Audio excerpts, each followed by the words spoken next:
In this YouTube video, Dana Hatchett will discuss three paintings by his father, Duayne Hatchett. Dana? Okay. All right.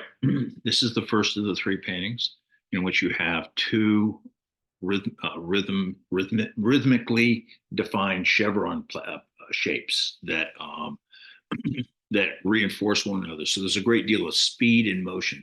It's kind of like two very fast moving shapes sort of colliding together. It creates a kind of a speed of reading of the ability to visually read it.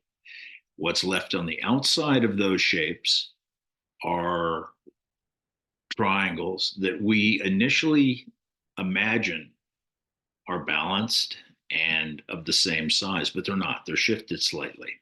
And that shifting is partially designed by my dad in order to create um, a, a sense of movement and activity. My dad was a designer. He studied design. He studied simple patterns. I mean, his interests were in architecture and very mathematical, pragmatic things. Okay. So, as far as an example of optical art, what would you say strikes you about this painting most? I will just say, as you said, the movement, the pointing to the middle of the canvas is interesting. But I also see because the triangle on the right is smaller, it's almost like it's pushing toward, like there's a push toward the right, and then the left is pushing back. The idea of point and counterpoint. You have what appears to be a simple design, but it's not a simple design. It has slight alterations. Our expectation of it is that it's going to be a simple design. Therefore, when we go through the process of visually reading it, plus it's large, it's 43 by 43.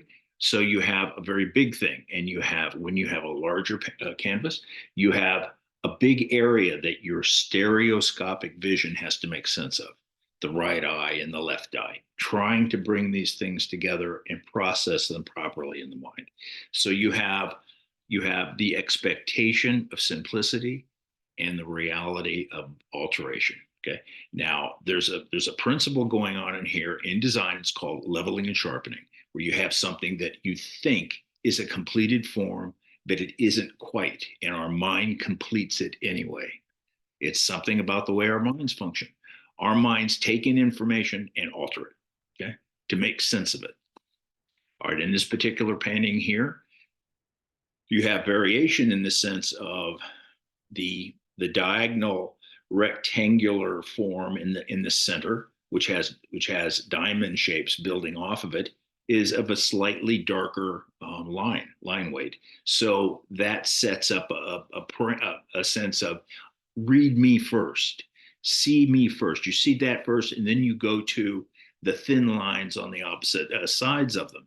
And those thin lines actually create an illusion of three-dimensionality. So you have the dark shape and you have the linear line next to it so that it becomes a holistic form. This type of art, which is clearly op art, this kind of art uses our mind's expectations of what we're seeing and alters them slightly so that motion and movement is created.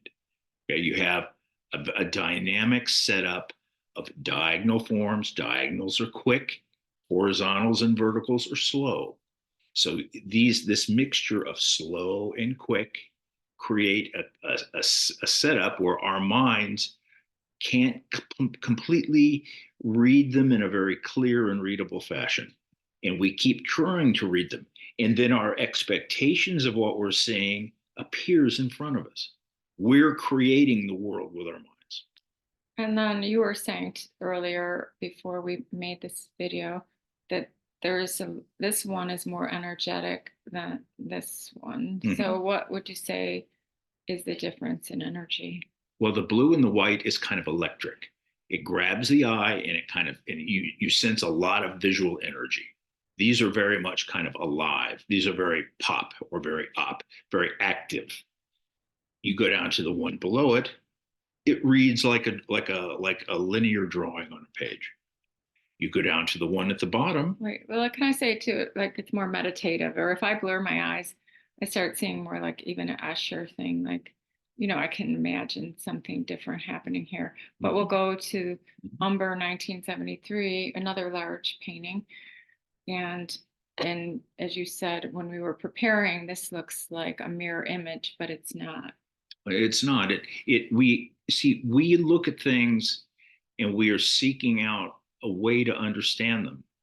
And our minds are wanting to present that simplistic understanding of what we're looking at with what we're seeing. And my dad, starting with little drawings, is playing games with that so that our expectations have to shift and adapt.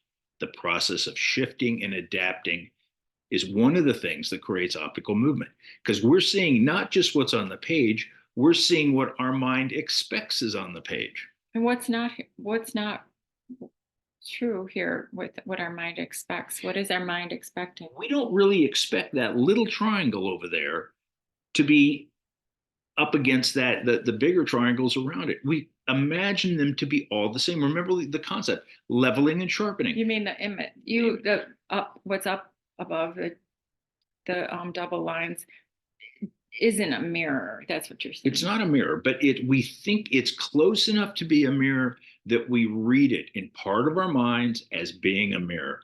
Therefore, our minds work to kind of make sense of what is actually there in reference. And basically, it's our expectations become visual while we're reading the image. So also, when you're talking about all three of these, the viewer has more of an experience with optical art that's about the eye, I would imagine.